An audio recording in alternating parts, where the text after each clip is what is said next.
Yo yo yo, c'est Samy des débutants. Aujourd'hui, on est à Rambouillet, dans l'usine à chapeaux, pour le concert de Lord Esperanza ce soir. Et vous allez voir, bien évidemment, on a été l'interviewer dans sa loge. Donc voilà, on va vous donner rendez-vous dans la loge de Lord Esperanza. Il y a Lucas qui est également présent.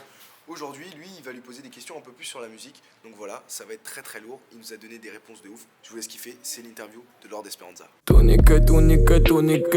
Mon pied sur ta tête dans le tourniquet. Je vois nos écrans gravés sur le drapeau noir de la mort.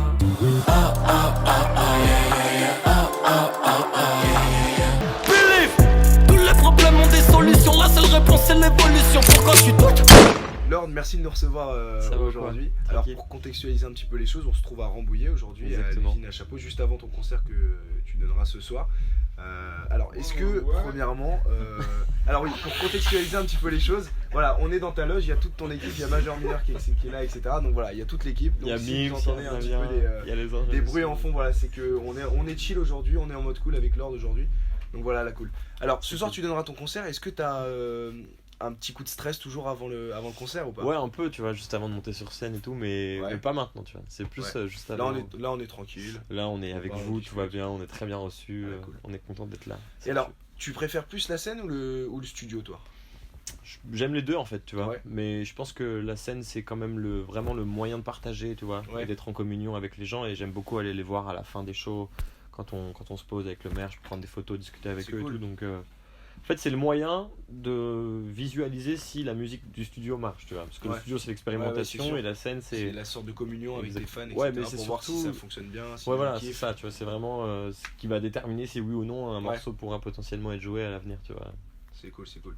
Alors, pareil que la musique, c'est quand même une histoire de famille chez toi, que tes parents, depuis que t'es tout petit, t'ont fait écouter différents styles de musique, etc. Est-ce que pour toi, c'est comme un facteur qui a fait que t'as réussi à beaucoup plus percer que d'autres dans le domaine du rap? Percer, frérot, je pense qu'on est encore loin, même si ça me touche, c'est gentil, mais écoute, en fait j'ai un père qui est très mélomane, tu vois, qui m'a vraiment transmis des styles de musique très différents, de la musique classique au reggae en passant par le jazz, tu vois, et même des trucs beaucoup plus expérimentaux entre guillemets, ou peut-être moins dans les radars, tu vois, comme des percussions africaines, etc. Et ma mère m'a plus transmis la chanson française, la chanson à texte, tu vois, donc Brel, Ferré et tout.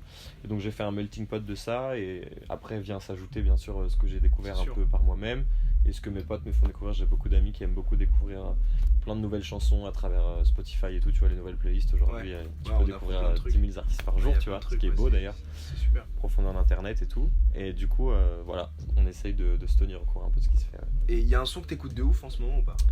Moi j'aime beaucoup le morceau de Rosalia et James Blake sur le dernier album de James Blake qui tue. J'aime beaucoup ce qu'elle fait en général, et il y a aussi un morceau d'un rappeur espagnol qui s'appelle Setangana et qui défonce, qui s'appelle Un Veneno, qui est très beau. C'est un truc, comme je te disais un peu avant, assez à la croisée des genres entre justement l'hispanique et la trap et tout, et il a bien mélangé ça tue. On va aller écouter ça.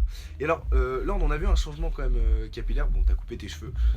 Est-ce que ça pourrait signifier la naissance d'un nouveau Lord Esperanza, un nouveau style? Ça c'est toi qui me le diras, hein. Mais en vrai, je pense que c'est la musique qui définit tout, tu vois. Mais en vrai, la coupe de cheveux, ça s'est fait assez spontanément.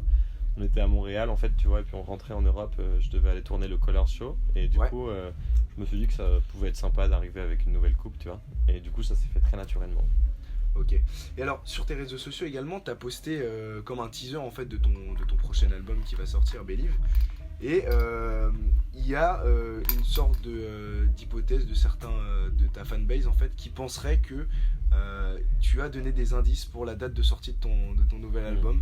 Et en fait, avec le texte coupé, là on mettra une image sur l'interview, eh bien on voit ressortir un 3, un 1 et un 7, comme quoi peut-être que la sortie de l'album sortirait le 31 juillet 2019, on ne sait pas. En tout cas c'est ta fanbase qui le dit, et t'avais retweeté un de ces trucs là, donc on s'est posé la question. Ouais, il faut nourrir un peu toutes ces théories de conspiration. Faut donner un peu de suspense. Ouais, c'est ça.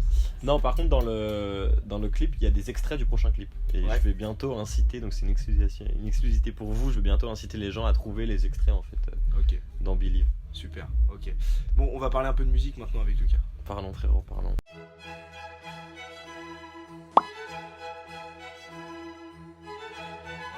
Donc du coup moi j'ai fait énormément de recherches sur toi après tout ce que je connaissais un peu.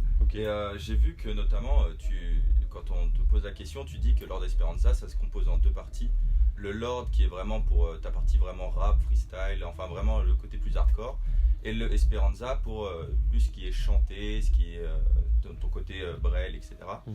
Et est-ce que pour toi, dans le prochain album qui arrive, là, est-ce que ça va être plus Lord, plus Esperanza, ou toujours l'alchimie des deux noms? Je crois qu'il y a un peu plus d'Esperanza, parce que je me suis rendu compte que la chanson et les textes plus profonds, entre guillemets, plus romantiques, ou à tendance poétique, puisque ce serait un peu arrogant de dire qu'ils sont poétiques, tu vois, ont une portée plus ancrée dans le temps, tu vois, plus intemporelle, entre guillemets. Enfin, ça peut plus rester, alors que l'Ego Trip, c'est quelque chose qui, selon moi, peut mourir plus facilement. Donc il y a plus de chansons, et c'est ce que j'aime faire, mais après il y a toujours cette dualité, je pense, qui nous compose tous, tu vois, en tant qu'être humain. Ça marche aussi, le fait que ce soit un peu les deux, ça marche aussi, ça plaît aux gens.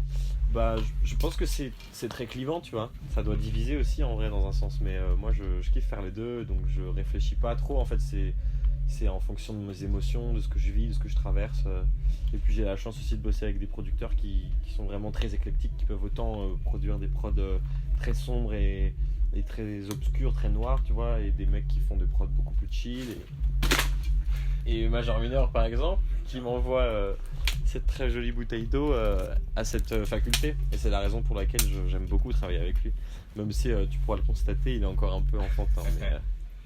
Et du coup, j'avais vu aussi avec, dans une autre interview, quand tu parlais à la radio suisse, on parlait de Believe, de ce clip notamment que tu as fait, et tu expliquais que tu avais réalisé cet extrait, ce titre, en te basant sur les images de la production 314. Et donc moi je voulais savoir un peu comment ça s'est passé précisément, comment tu as réussi à trouver autant d'inspiration sur les images. C'est gentil, merci. Bah en fait c'est un truc que j'avais jamais fait de ma vie, d'écrire sur des images, et du coup c'est une équipe que j'aime beaucoup, avec qui je travaille depuis longtemps. Depuis mes débuts ils ont co-réalisé Drapeau Noir avec Mims et Rémi Verdel, ils ont fait Danse avec les ombres et bien sûr L'insolence des élus, et du coup ça s'est fait assez naturellement. Ils avaient cette vocation d'organiser une soirée qui s'appelait du coup autour de l'événement Believe, et je trouvais ça cool parce que finalement nos deux visions se sont un peu retrouvées, parce que moi ça fait maintenant plusieurs mois que dans mes textes j'essaie d'inciter un peu les jeunes à croire en eux et à réaliser leurs rêves et tout, parce que je me suis rendu compte que ça avait un vrai impact. En fait, tu vois, je reçois des messages super touchants, témoignages de gens qui me disent que ça a un peu changé le cours de leur progression et tout, tu vois, et j'en suis grave honoré, donc je me suis dit qu'il fallait pousser ça. Et donc ils avaient un événement à Paris au Nouveau Casino, et il y avait cette vidéo qui était un peu représentative de toutes les images qu'ils avaient shootées en 2018, et ils voulaient une voix off, donc j'ai écrit dessus, et puis ça a donné ce morceau. Puis originellement c'était censé être juste pour eux, tu vois, et en fait ce qui s'est passé c'est qu'on a tous kiffé, et on s'est dit qu'il fallait en faire quelque chose de plus important. Du coup on a mélangé quelques images du prochain clip pour teaser, et puis on s'est dit qu'on allait le mettre sur la chaîne, et en vrai je suis trop content des retours. Là ça fait une semaine, le son il tourne grave et tout, je reçois énormément de messages tous les jours, donc je suis grave content. Et encore une fois tu vois, c'est les trucs les plus spontanés et ceux qui sont faits avec le cœur qui touchent le plus les gens, quoi. Tu disais tout à l'heure, tu es passé sur Colors donc en décembre 2018, et tu as décidé de passer avec un titre inédit, donc Le Temps des Gravilliers. Et moi je voulais savoir pourquoi tu as choisi justement de donner un titre inédit et pas de faire comme par exemple Angèle qui avait repris Rennes, qui était déjà dans son album.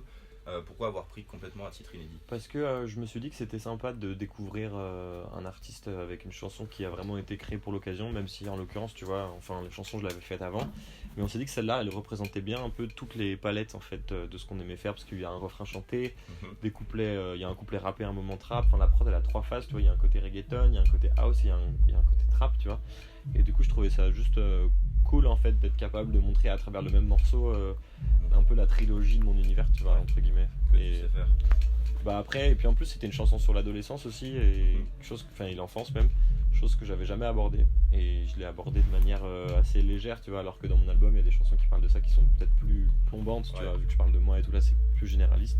Donc voilà, ça s'est fait naturellement en fait. Mais jusqu'au dernier moment on a hésité avec Boulevard, tu vois.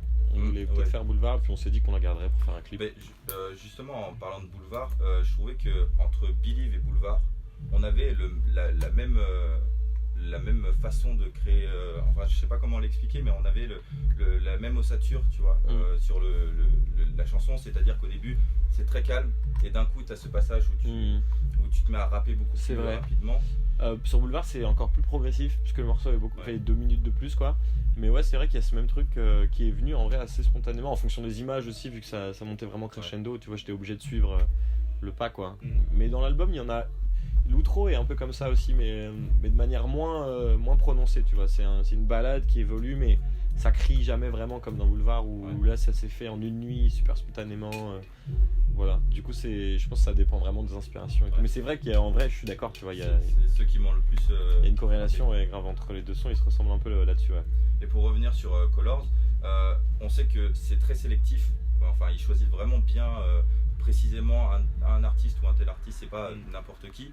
Est-ce que tu sais pourquoi ils t'auraient choisi ou est-ce que tu as une idée? Je sais qu'ils avaient mis Boulevard justement dans une playlist quelques mois avant, qui était un peu le premier signe de vie qu'ils nous avaient montré, donc on était grave honorés parce que moi c'est une plateforme que j'apprécie beaucoup, sur laquelle j'ai découvert énormément d'artistes, tu vois, et en vrai elle est charmée cette plateforme, elle est super quali, les gens ils sont tous très bons dessus, et puis tu découvres vraiment un panel de genres très différents, et il y a des artistes internationaux du monde entier, donc mais moi ça m'a ouvert une porte aussi, tu vois, sur d'autres pays, donc ça c'est lourd.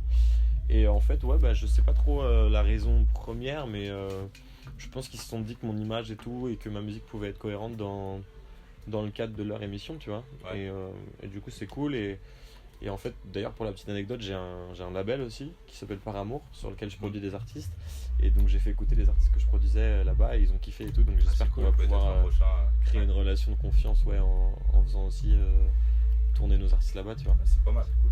Et pour finir, on va faire un truc un peu plus poussé. Quand on écoute des titres comme L'insolence des élus, il y avait donc Believe ou L'air du temps, tu as une volonté de marquer par des textes, d'amener à une conscience collective. Est-ce que tu penses que c'est un peu ça le but du rappeur avant tout, et est-ce que tu penses qu'aujourd'hui les rappeurs ils veulent plus faire du musicalement correct plutôt que de faire la base du rap, c'est-à-dire avoir des textes profonds, avoir une idée dans ce qu'on rappe, quoi?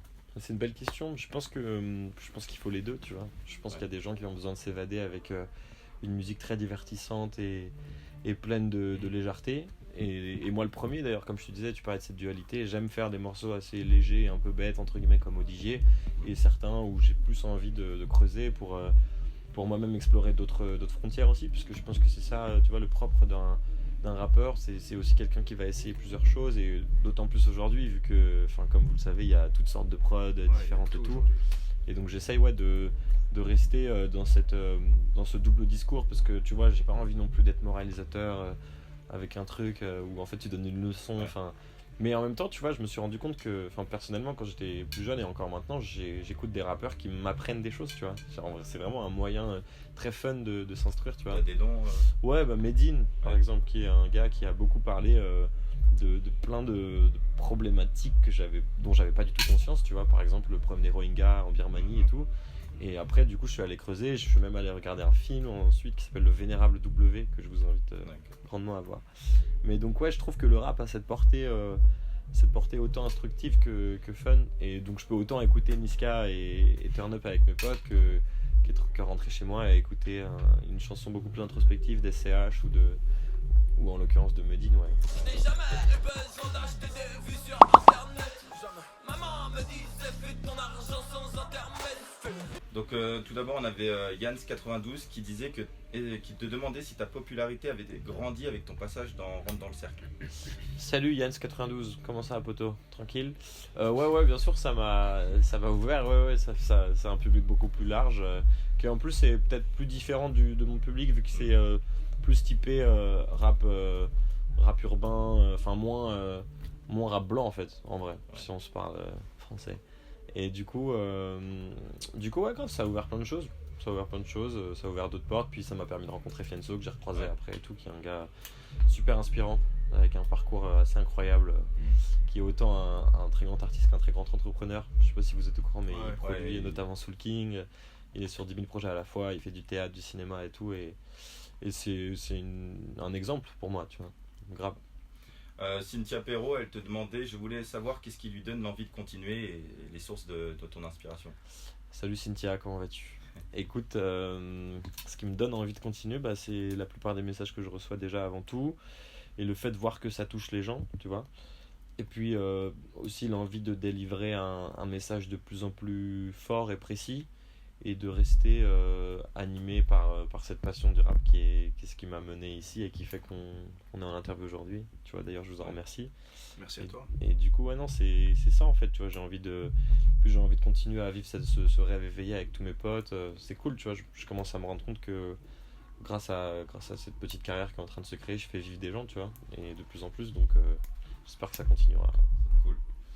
On avait Eden Palanga ou Palanga, je suis désolé si j'écorche un peu, mais qui te demande si tu prévois de faire d'autres projets, par exemple le cinéma notamment. C'est des portes qui s'ouvriront peut-être un jour. J'ai été contacté et tout, j'ai un agent de cinéma même, mais c'est quelque chose que pour moi, tu vois, qui passe au deuxième ou troisième plan pour l'instant, parce que, enfin vraiment, je le dis sans fausse modestie, je pense qu'il reste tout à faire dans la musique, tu vois. Et une fois que j'aurai vraiment réussi à atteindre les objectifs que je me suis fixés, je pense que je commencerai à me pencher sur d'autres choses.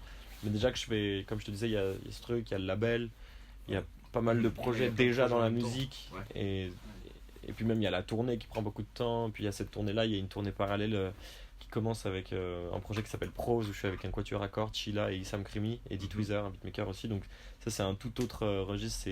En fait, on rappe sur des chansons classiques, on interprète des textes et tout, donc voilà, c'est très nourri, et j'ai une chance inouïe d'avoir plein de projets très éclectiques dans le même registre qu'à la musique. Donc je pense que le cinéma... Après, j'écris d'autres trucs, tu vois, j'écris pas que des bouquins et tout, mais personne le sait vraiment, enfin que des bouquins, c'est un beau lapsus. J'écris pas que des textes de rap, et je pense qu'en temps voulu, ouais, ça viendra, mais pour l'instant, franchement... c'est personnel. Ouais, après j'aimerais bien les partager, tu vois, mais je pense que c'est trop tôt. Et que moi-même je suis pas prêt en son temps. Ouais, voilà. On avait Mika Chinga qui te demandait deux questions, mais c'est à peu près la même chose. C'est quel est le meilleur souvenir que tu as eu en concert, et est-ce qu'il y a quelque chose qui t'a marqué, que t'es dit un fan ou... Bah, il y a un truc récemment qui nous a marqué sur scène, c'est juste avant la reprise de la tournée fin 2018 à Lyon. À la fin du concert, les gens faisaient tellement de bruit qu'on devait se boucher les oreilles. C'était un truc que j'avais jamais vécu. Bah, c'était un concert qui était grandement attendu, parce qu'en fait, un an avant, on avait joué en première partie de l'Umpa dans la même salle, et là on revenait et on la remplissait tout seul, tu vois, et c'était complet c'est ouf. déjà quelques semaines avant le truc et tout, donc on était grave fiers. Et ouais, j'avoue que là c'était un souvenir assez marquant. J'avais grave mal aux oreilles à la fin, limite, tu vois. Enfin, mais bon, c'est un super souvenir.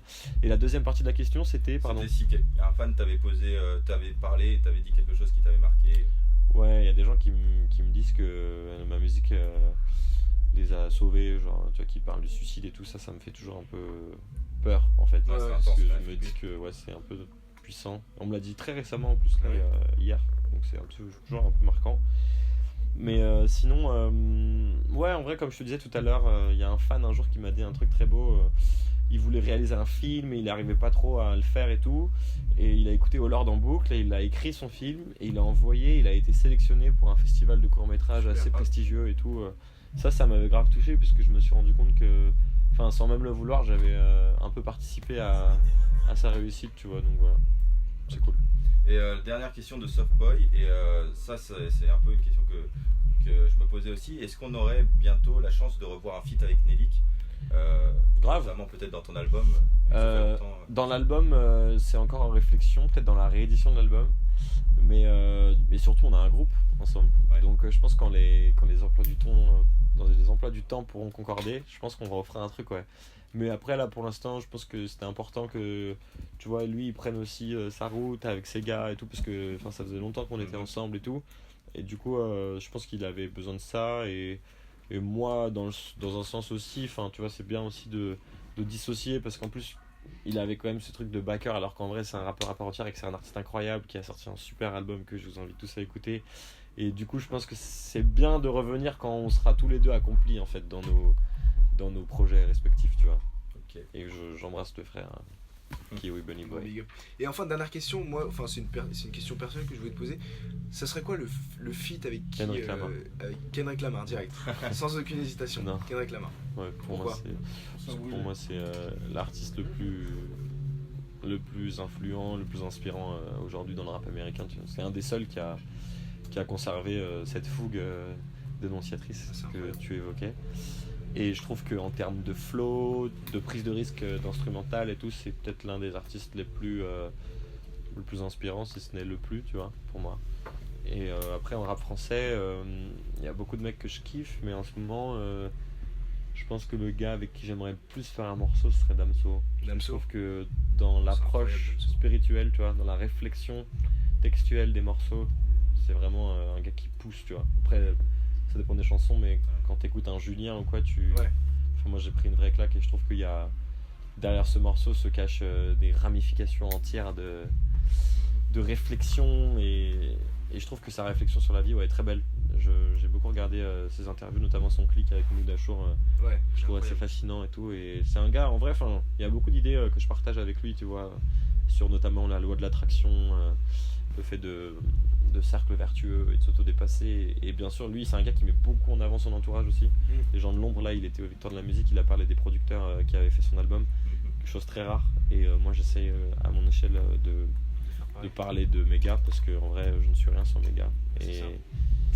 Et du coup, c'est important de pas l'oublier. Et lui, je trouve qu'il est trop inspirant pour ça, parce qu'il a d'une humilité, de ce que j'ai vu en tout cas, et de ce que j'estime, assez déconcertante, tu vois.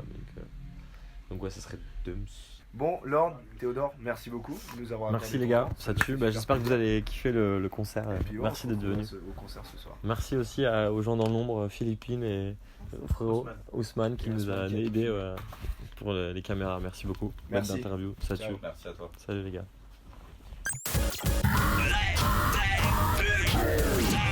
Les débutants sur RVVS.